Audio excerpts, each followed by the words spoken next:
अब देखो भाई, हमारे पास क्या है, वायर लूप्स हैं, एक लूप, दो लूप, तीन लूप, इनका रेडियस ग्रेजुअली बढ़ रहा है, रेडियस ग्रेजुअली इंक्रीजेस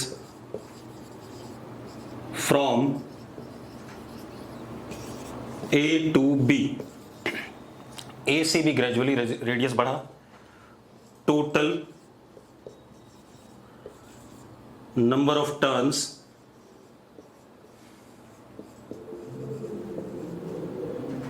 n है, ठीक है, इतनी बात। करंट आपको दिख रहा है, आई करंट है, मैंने एरो बना रखा है, सब में करंट क्लॉकवाइज है, हर लूप में current I clockwise.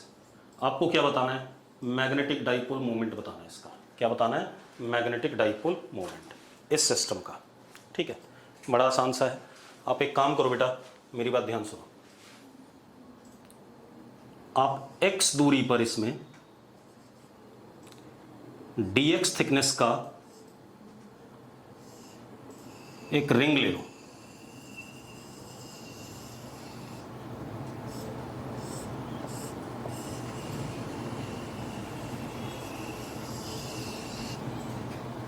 This is dx। इस रिंग में भी करंट, जितने भी लूप्स होंगे सब में आई होगा इन क्लॉकवाइज डायरेक्शन, यस और नो, जल्दी बताओ भाई। ये जो मैंने dx थिकनेस ली, इस रिंग में आई करंट होगा क्लॉकवाइज डायरेक्शन में, सारे जितने भी लूप्स आएंगे, ठीक है। कितने लूप्स आएंगे वो चेक कर लेते हैं। आप ऐसे देखो, n loops for thickness b minus A, n loops कितने थिकनेस के लिए हैं, b माइनस ए के लिए, यस और नो, यस और नो, जल्दी बोलो, ठीक है। अब 1 यूनिट थिकनेस के लिए number of loops is n upon b minus A, हाँ या ना, यूनिट थिकनेस के लिए n upon b minus A. Now for dx thickness number of loops will be n dx upon b minus A. ये आ गया कि नहीं आ गया? अब ये हमारे पास क्या आ गए, number of loops in thickness dx। अब जरा देखो, मैग्नेटिक मोमेंट इस सिस्टम का dm, करंट क्लॉकवाइज है अंदर की तरफ, तो dm इज इनवर्ड्स, ये नंबर ऑफ टर्न्स आ गए बेटा, dm is equal to number of turns into I into area, area is what, pi x square. अगर इतनी बात क्लियर है तो एक बार यस लिख दो। अब मेरी बात सुनो, ये आ गया अपने पास, अब हम वैल्यू डाल देते हैं। अंदर की तरफ है मैग्नेटिक डाइपोल मोमेंट dm, और हर लूप का अंदर की तरफ होगा क्योंकि करंट क्लॉकवाइज है। अब m is integration of this thing and this is what, n upon b minus a I pi x square dx from a to b, yes और नो, यस और नो, जल्दी बोलो, ठीक है। अब बेटा जो कांस्टेंट है बाहर लेते हैं, बाकी इंटीग्रेट कर देते हैं, तो it comes out to be m is equal to n I pi upon b minus a, x square का इंटीग्रेशन एक्स क्यूब बाई 3 यानी कि b cube by 3 minus a cube by 3, तो 3 और ऊपर कितना, b cube minus a cube. Solve कर लो थोड़ा सा और अच्छे से, m comes out to be n I pi upon 3 b square plus a square plus A B.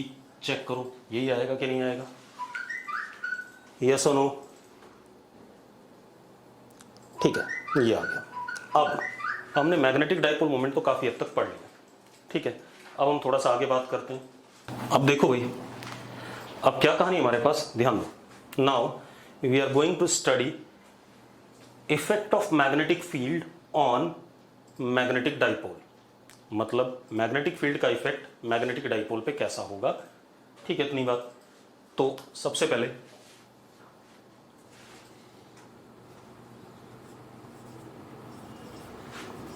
Magnetic dipole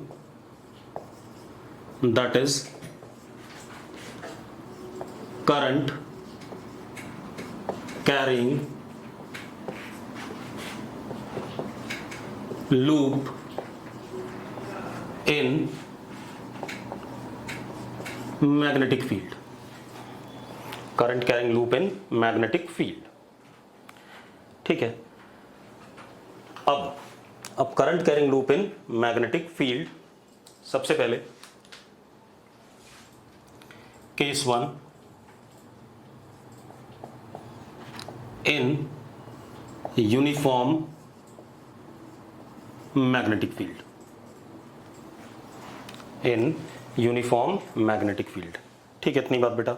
अब जरा देखो, अगर हमारे पास कोई current carrying loop uniform magnetic field में है, बी सपोज ऐसा है एंड इट इज यूनिफॉर्म, तो हमने पढ़ा ही हुआ है F magnetic force on this current carrying loop is 0। Yes और नो, पढ़ा हुआ है हमने। अब सीधी सी बात है, ये तो हमने पढ़ा हुआ है, प्रूव भी करा हुआ है, और ऐसा ही कुछ रिजल्ट हमें electric dipole when uniform magnetic field में था तब भी मिला था, अगर याद करो। यस और नो, ठीक है। अब हम आते हैं दूसरी चीज, ये चेक करते हैं कि क्या टॉर्क लग रहा है इसके ऊपर या नहीं लग रहा है। ठीक है, इतनी बात। तो टॉर्क की बात करते हैं। Torque, magnetic torque on magnetic dipole moment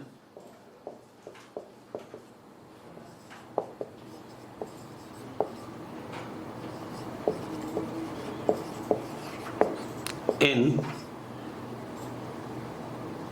uniform magnetic field. ठीक है, इतनी बात। अब इसको देखते हैं। इसके लिए मैं डायग्राम थोड़ा सा बदल रहा हूं ताकि आपको समझ में आ जाए टॉर्क कैसे लग रहा है। ठीक है, मैं ये वाला लूप ना लेकर के एक स्पेशल टाइप का लूप ले लेता हूं ताकि मुझे डायग्राम बनाने में थोड़ा सा आसानी हो। ठीक है, अब मेरी बात ध्यान सुनना बेटा, ध्यान बोर्ड पे रखना, अदरवाइज समझ में नहीं आएगा। ठीक है, अब जरा देखो, अब सुनो भाई, अब क्या कहानी है। मैंने क्या करा बेटा, ध्यान सुनो। मैंने एक रेक्टेंगुलर करंट कैरिंग लूप ले लिया।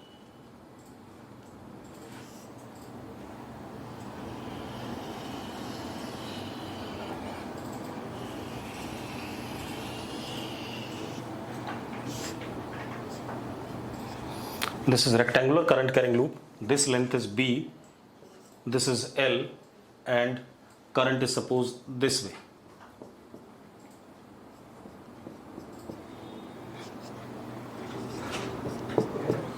ठीक है भाई, ऐसा ले लिया। अब आप एक काम करो, इसको मैंने मान लिया this is on x y plane, this is x axis, this is y axis. ये साइड और ये साइड अभी मैंने पैरेलल टू, चलो ना लो कोई बात नहीं, एक्स वाई प्लेन पे है। ठीक है, इतनी बात, सिंपल। एक्स वाई प्लेन पे है, मैंने मैग्नेटिक फील्ड यूनिफॉर्म ले लिया, बी आई कैप, यूनिफॉर्म है ऐसा मान लिया। अब जरा ध्यान दो बेटा, अगर मैं इसके ऊपर फोर्स निकालता हूं हर आर्म पे, इस वाले पे, इस वाले पे, इस वाले पे, इस वाले पे, सब पे निकालता हूं अलग अलग, तो अगर मैं इसके ऊपर निकालूं तो F विल बी 0, क्योंकि आई एल क्रॉस बी होगा, आई एल क्रॉस बी होगा तो 0 आएगा कि नहीं आएगा। अगर क्लियर है तो यस लिखो। साक्षी यस लिख रही है, माधव यस लिख रहा है, मनकीरत, ठीक है, सभी लोग यस लिख रहे हैं। ठीक, सेम वे इस पे भी 0 होगा, यस और नो। ठीक है, दोनों पे 0 होगा। ठीक, अब आ जाते हैं इस पे, जरा देखो, इसका L नीचे की तरफ है, L वेक्टर नीचे की तरफ है। ठीक है, इतनी बात। क्रॉस B, और B इधर की तरफ है, तो L वेक्टर और B वेक्टर ऐसा, L वेक्टर की तरफ अपना राइट हैंड पाम रखेंगे। ठीक है, इतनी बात। और क्रॉस B करेंगे तो फोर्स किधर आया, बाहर की तरफ, मतलब Z एक्सिस के अलॉन्ग। आया कि नहीं आया, जल्दी बताओ मुझे। तो फोर्स इस पे ई आ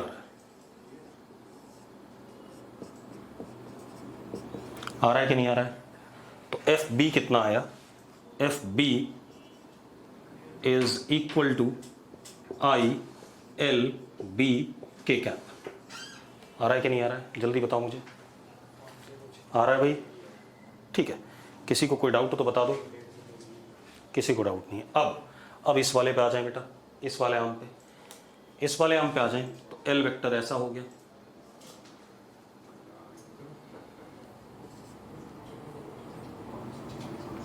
और बी वेक्टर ऐसा हो गया। अब अगर इस वाले पे फोर्स देखें तो एल क्रॉस बी किधर आएगा? अंदर की तरफ आएगा। इसको एफ बी वन कह देते हैं, इसको एफ बी टू कह देते हैं। F B two comes out to be minus I L B K cap, negative Z axis के अलॉन्ग आया। यस और नो, जल्दी बताओ बेटा। हार्दिक यस कह रहा है, ठीक है।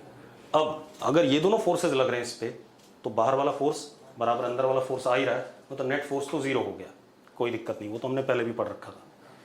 लेकिन अब एक मजेदार बात देखो, these two forces are equal in magnitude but opposite in direction, therefore they form couple about this axis.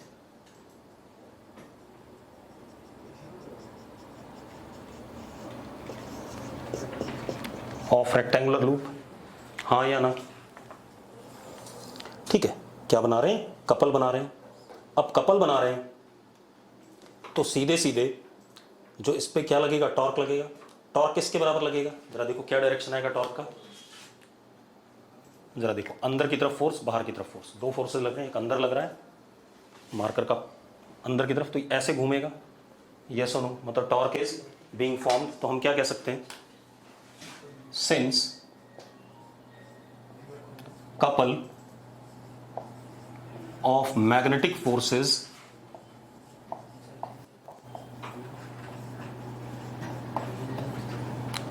act on loop, it means torque is existing। हाँ या ना कह सकते हैं या नहीं कह सकते हैं? ठीक है। अब एक बच्चे ने लिखा नीचे वाली आर्म में, कौन था वो बेटा, जरा दोबारा से बताना कौन है? आर्यन। नीचे वाली आर्म पे फोर्स क्यों होगा भाई? ये बी वेक्टर इधर है और मैग्नेटिक फील्ड इधर है, तो एंटी पैरेलल है, 180 डिग्री एंगल है, तो फोर्स तो क्या हो जाएगा? Zero. I L cross B, angle उनके बीच में क्या? 180 डिग्री, तो इसीलिए इन्हीं दोनों पे फोर्स लगेगा। अब मेरी बात सुनो, जो ये फोर्स आया ये कपल बना रहा है, ठीक है, इतनी बात। अब आप एक चीज देखो, जो टॉर्क आएगा tau magnetic, that would be simply what? Magnitude of any one of the forces into what? Separation between them, perpendicular distance between them. तो क्या हो जाएगा? क्या आएगा हमारे पास? या कर देते हैं प्रॉपरली, आप ऐसा देख लो, मैं प्रॉपरली करके दिखा देता हूं। फोर्स अंदर की तरफ है,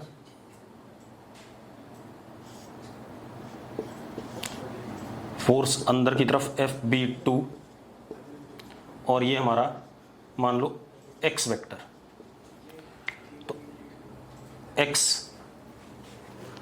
x अंदर की तरफ, सॉरी F अंदर की तरफ, x ऐसा।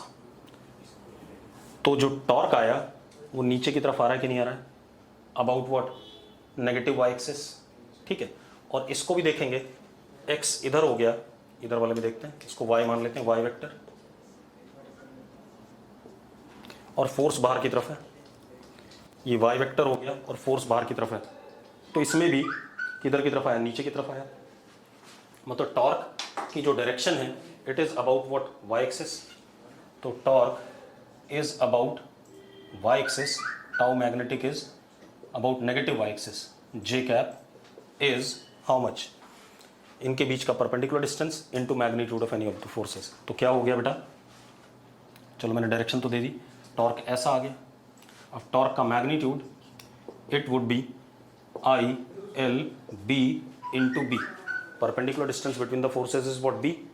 Yes or no? Yes or no? जल्दी बताओ बेटा.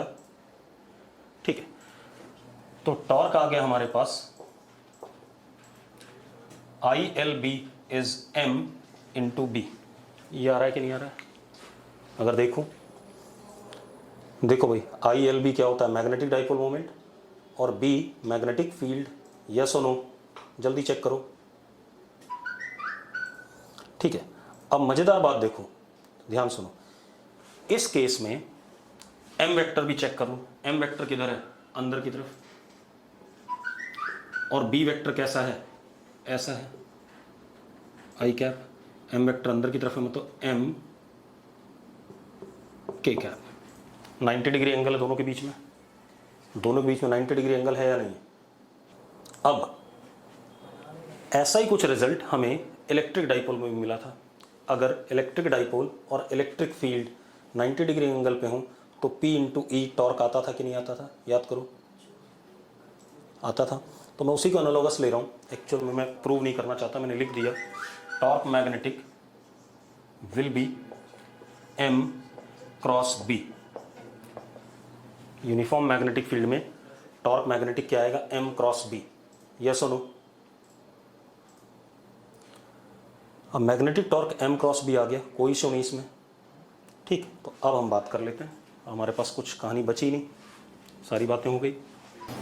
अगर यूनिफॉर्म लूप में, यूनिफॉर्म मैग्नेटिक फील्ड में एक करंट कैरिंग लूप रखा है तो उस पर मैग्नेटिक फोर्स तो ज़ीरो हो गया और मैग्नेटिक टॉर्क आ गया M क्रॉस B.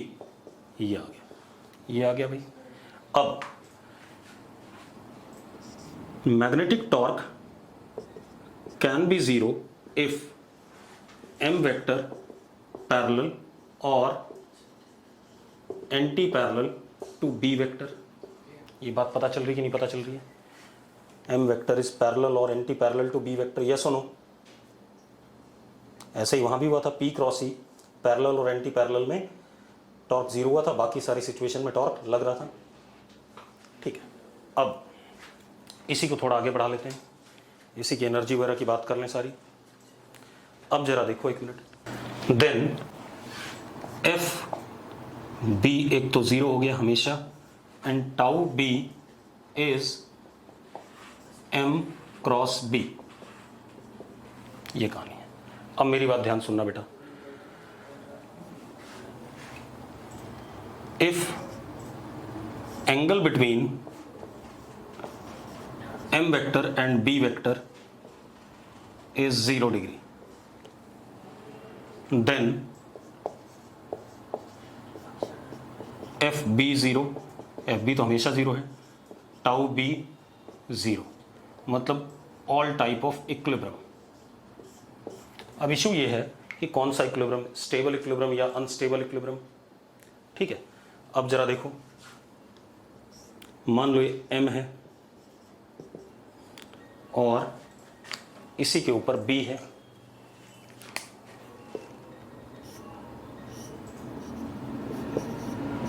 दोनों चीजें जीरो हैं. अब मैंने क्या करा, एम को हल्का सा रोटेट करा दिया ऐसे. अब जरा मैं टॉर्क देखता हूं तो M cross B torque will be again, इसको वापस लाएगा कि नहीं लाएगा? ये सुनो, नीचे ले जाऊं तो भी वापस ले जाएगा. मतलब ये कौन सा इक्विलिब्रियम हो गया? Stable equilibrium. स्टेबल इक्विलिब्रियम अगर ये हो गया तो potential energy of the system is minimum and it is assumed to be minus mb u minimum. System की पोटेंशियल एनर्जी मिनिमम होगी और उसको हमने क्या मान लिया? Minus M B. ये हमने मान लिया भाई, कोई इशू नहीं इसमें. ठीक है, इतनी बात क्लियर है? अगर क्लियर है तो यस लिखो एक बार. ऐसा ही कुछ हमने वहां भी करा था. ठीक है बेटा, अब हम आगे बात करते हैं. इसी तरीके से if angle between M vector and B vector is 180 degree, then FB0 tau B 0 यानी कि इक्विलिब्रियम। अब जरा चेक करें कौन सा इक्विलिब्रियम, देख लेते हैं बेटा। दिस इज M और पीछे की तरफ हमारे पास B। अब अगर मैं इसको हल्का सा रोटेट करता हूं बेटा M को,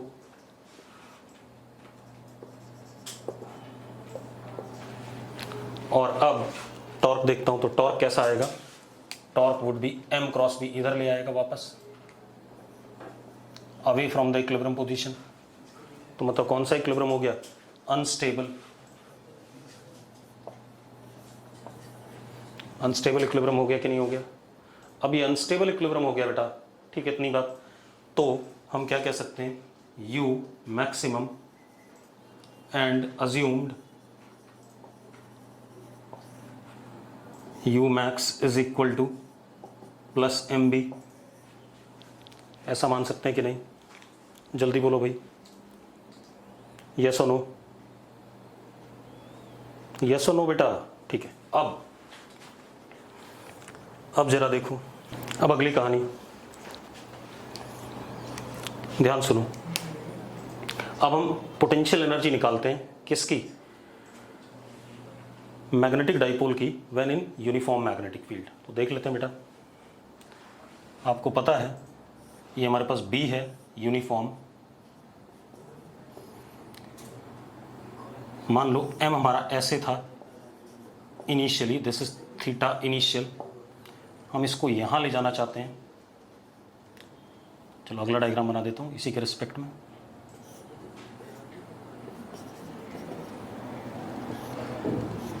ऐसा करना चाहते हैं, दिस इज थीटा फाइनल, ठीक है, इतनी बात। This is initial state, this is final, ठीक है, इतनी बात। तो अब जरा देखो, मैं जबरदस्ती M को इधर ले जा रहा हूं, मतलब पोटेंशियल एनर्जी सिस्टम की इस केस में बढ़ेगी, और अगर ये वापस इधर आता है, ये इनिशियल हो जाए, ये फाइनल हो जाए, तो पोटेंशियल एनर्जी घटेगी। हाँ बता रहा हूँ भाई, मेरे पास क्या है, अब मैं मैग्नेटिक डाइपोल की पोटेंशियल एनर्जी निकालना चाहता हूँ इन यूनिफॉर्म मैग्नेटिक फील्ड, जैसे इलेक्ट्रिक डाइपोल के बारे में निकाला था।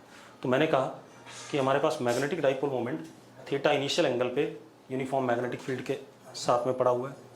फाइनली हम इसको इधर ले गए at what angle, theta F. आप ऐसे देखो, इसको ले जाने के लिए मुझे ज़बरदस्ती एक्सटर्नल टॉर्क लगाना पड़ेगा। क्यों, क्योंकि किसी भी मोमेंट पे मैग्नेटिक टॉर्क मैग्नेटिक फील्ड का इसको स्टेबल इक्विलिब्रियम की तरफ लाना चाहेगा, तो मुझे ज़बरदस्ती लगाना पड़ा। ज़बरदस्ती लगाना पड़ा मतलब पोटेंशियल एनर्जी सिस्टम की क्या कर रही है, बढ़ रही है। सिस्टम की पोटेंशियल एनर्जी हम क्या कर रहे हैं, बढ़ा रहे हैं। तो हमारे पास पता ही हमें, change in potential energy is negative of work done against conservative force और टॉर्क। तो यहाँ पर क्या है, टॉर्क मैग्नेटिक, यस और नो, यस और नो, जल्दी बताओ बेटा,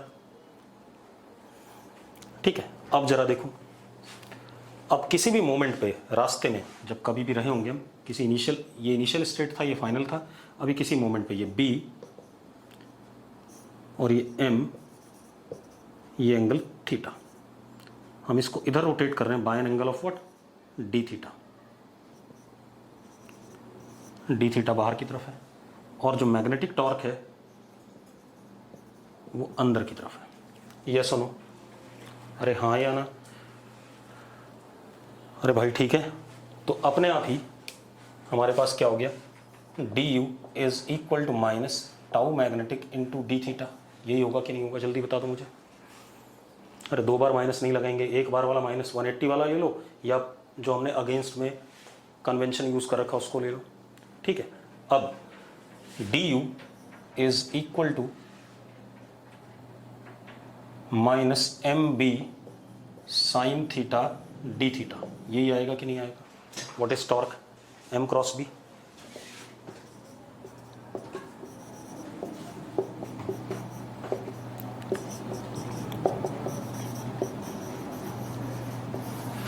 ये सुनो, चलो अब इसको सॉल्व कर लेते हैं बेटा।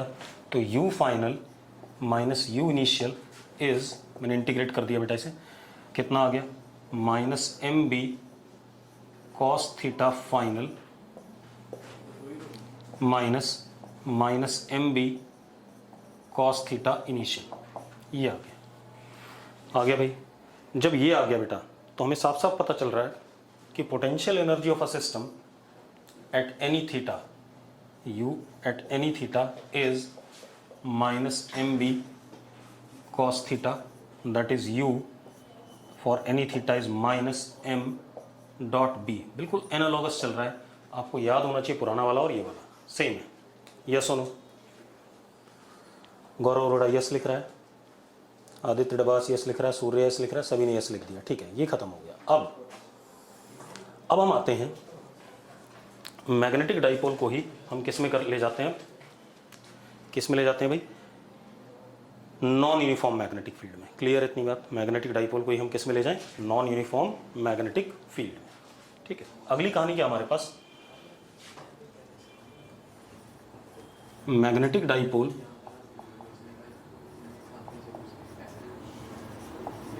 इन नॉन यूनिफॉर्म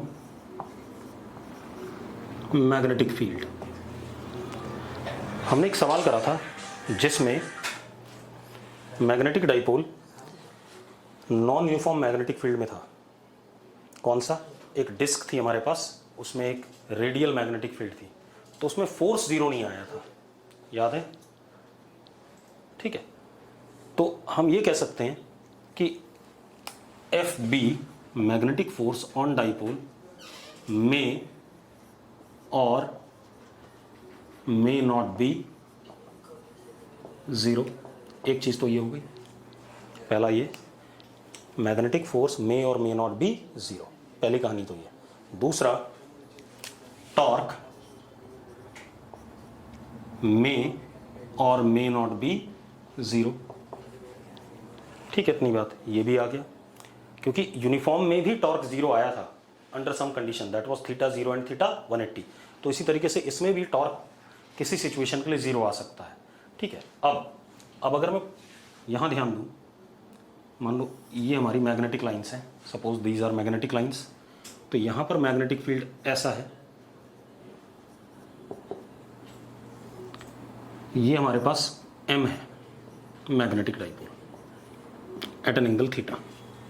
तो इस सिचुएशन में potential energy is minus m dot b, that is minus M b cos theta. ठीक है, कोई दिक्कत है? इस मोमेंट पे बी ये वाला एक्ट कर रहा है एम के ऊपर, तो इतना ही लगेगा, पोटेंशियल एनर्जी इतनी आएगी सिस्टम की। यस और नो? जल्दी बोलो बेटा। ठीक है, अब मजेदार बात देखो, अब अगर मुझे मैग्नेटिक फोर्स जानना है, ठीक है इतनी बात, तो magnetic force is minus d u by D are, minus d u by D R. यही होता है कि नहीं होता है? ठीक है, अब जरा देखो, F B is equal to minus ये वाला और ये वाला प्लस हो गया, M dot D B by D R. Yes और no? M dot D B by D R, यही आएगा कि नहीं आएगा बेटा, जल्दी बताओ। ठीक है, ये मैग्नेटिक फोर्स आ गया। अब अगर मुझे मैग्नेटिक टॉर्क जानना है बेटा, तो magnetic torque is minus d u by d theta. बिल्कुल सेम चीज़ हमने करी भी है, minus d u by d theta.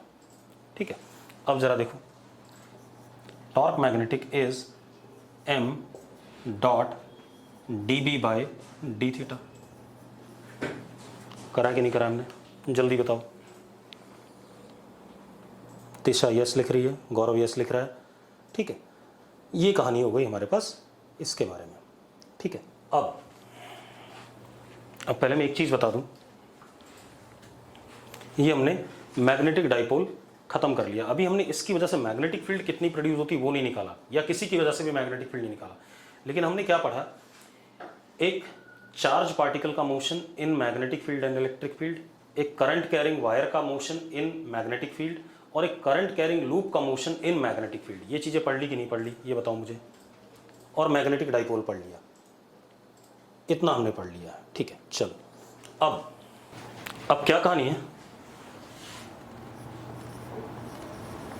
Mass spectrograph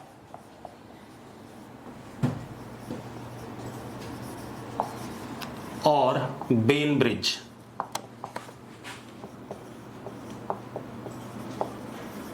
mass spectrograph और बेनब्रिज, ये क्या चीज है बेटा? It is experimental setup to find out isotopes of any element. ये क्या चीज है? ये एक एक्सपेरिमेंटल सेटअप है जिससे हम क्या कर सकते हैं, कितने आइसोटोप हैं एलिमेंट के वो बता सकते हैं। ठीक है, दूसरा हर आइसोटोप का मास नंबर क्या है ये बता सकते हैं, जो भी हमने आइसोटोप्स निकाले उसका मास नंबर क्या है, और नेचर में किसी पर्टिकुलर आइसोटोप की अबंडेंस कितनी है, मतलब कितना परसेंटेज पर्टिकुलर आइसोटोप है, कितना परसेंटेज दूसरा आइसोटोप है। जैसे मैं कहूँ ऑक्सीजन के हमारे पास ज़्यादातर 15, 8, 16, 8, 17, 8, 18, 8 ऐसे मान लो 3 आइसोटोप है, तो सबका मुझे मास नंबर मिल जाएगा। एक्सपेरिमेंटली मास नंबर मिल जाएगा, मतलब इसका 15 है तो पता चल जाएगा इस वाले आइसोटोप का 15 है, इसका 16 है, इसका 17 है। Mass number, not atomic mass. मैं क्या वर्ड यूज कर रहा हूँ? मास नंबर यूज कर रहा हूँ। अरे मेरी बात समझ में आई? हालांकि एटॉमिक मास भी बता सकते हो लेकिन प्रिसाइजली नहीं बता पाओगे। ठीक है, इतनी बात। अब एक चीज तो ये, दूसरा मुझे ये भी पता चल जाए कितने आइसोटोप्स हैं, 3 हैं, 4 हैं, 5 हैं। ठीक है, तीसरा मुझे इसकी परसेंटेज 20% है नेचर में, इसकी 40% है, इसकी 40% है। मुझे ये भी पता चल जाए कितना, क्या कहते हैं, नेचर में अबंडेंस है इन आइसोटोप्स की। ठीक है, तो लिखो जरा आप लोग, लिखो, मैं जो बोल रहा हूं उसको लिख लो एक बार। लिखो, it is experimental setup used to determine, it is experimental setup used to determine mass number of an isotope, mass number of an isotope as well as their relative abundance, as well as their relative abundance in nature. ठीक है, इतनी बात। अब जरा देखो बेटा, हम करते क्या है, ये हमारे पास एक प्लेन है,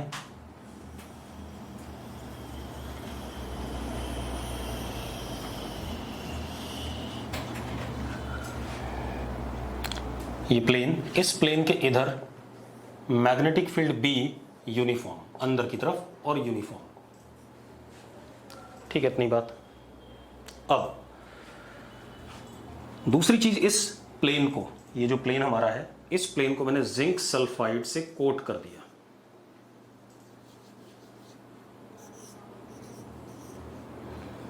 यानी कि फोटोग्राफिक मटेरियल से।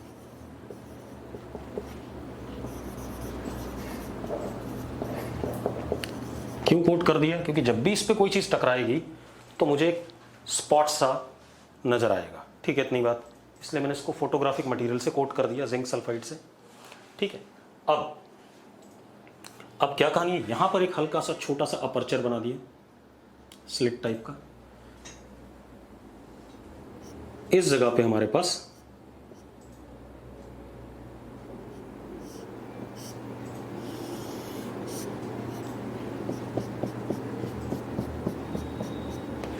इस बॉक्स के अंदर हमारे पास मटेरियल है। ठीक है, जो भी एलिमेंट है। ठीक है, इतनी बात।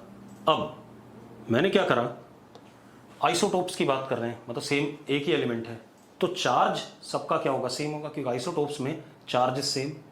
और एटॉमिक नंबर सेम होता है या नहीं होता? यस लिखो फटाफट। तो चार्ज सबका क्यू है सपोज, ठीक है। अब मैंने क्या करा, यहां से जो एलिमेंट्स निकल रहे हैं उनको पोटेंशियल डिफरेंस V दे दिया।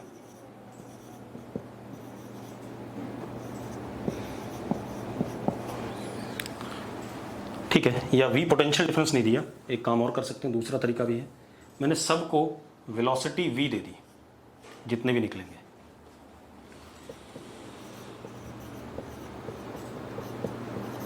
और जब ये स्लिट को पार करता है तो इसकी वेलोसिटी हर किसी की V है यहां पर।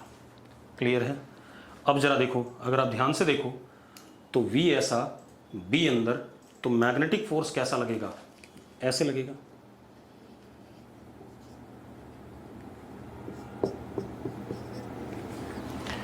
और इस मैग्नेटिक फोर्स की वजह से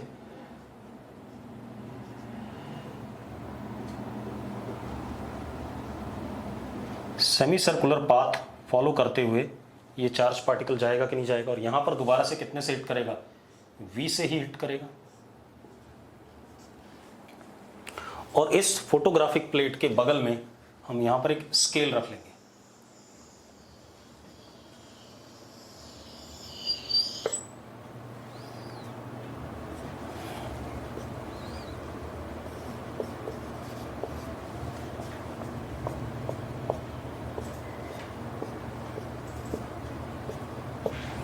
ये स्केल रख लिया हमने। अब मजेदार बात देखो, अगर मैं रेडियस जानना चाहूं या डायमीटर जानना चाहूं इसका, क्योंकि डायमीटर ही होगा, ये सेमी सर्कल है तो डायमीटर है, यानी यस लिखो फटाफट।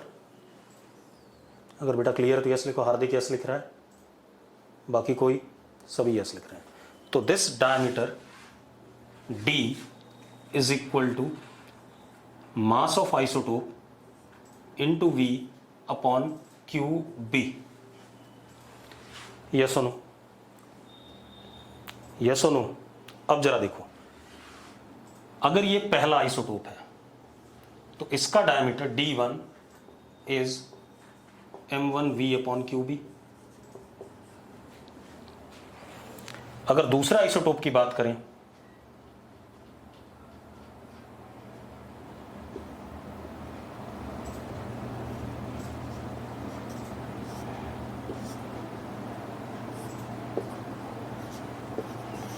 तो D2 will be M2V upon QB। आप एक बात बताओ, आपको D पता है, V पता है, Q पता है, B पता है, आपको M1 M2 पता चल रहे हैं कि नहीं पता चल रहे हैं बेटा? पता चलेंगे कि नहीं? ठीक है, तो आपको मास पता चल गया कि नहीं पता चल गया? आइसोटोप का पता चल गया, ठीक है। एटॉमिक मास आपको पता चल गया, ठीक है, या मास नंबर आपको पता चल जाएगा।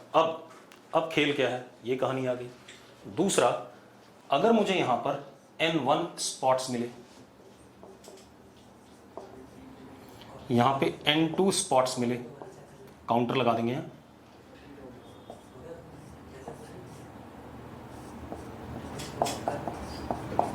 डिजिटल काउंटर जो किसी भी जगह पर स्पॉट्स को काउंट करेगा, ठीक है, इतनी बात। N2 स्पॉट्स यहां मिले। अब ये काउंटर अगर जानना चाहता कितनी परसेंटेज N2 की है, तो N2 upon total number of spots into 100 आ जाएगा कि नहीं आ जाएगा? तो relative percentage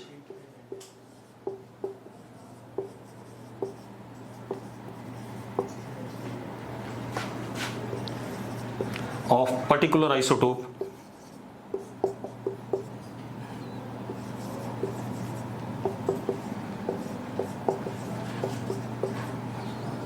n particular upon n total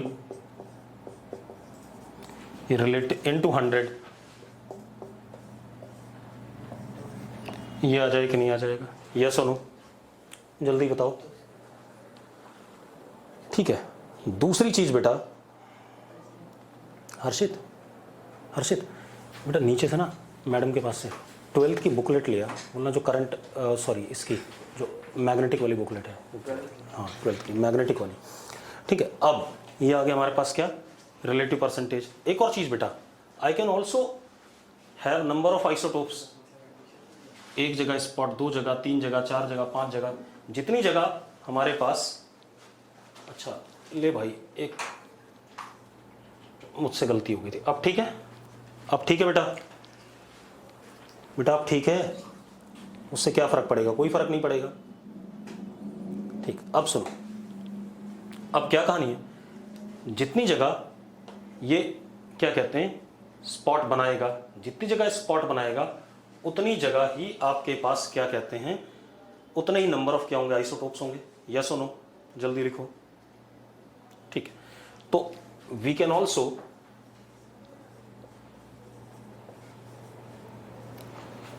find number of isotopes of particular element.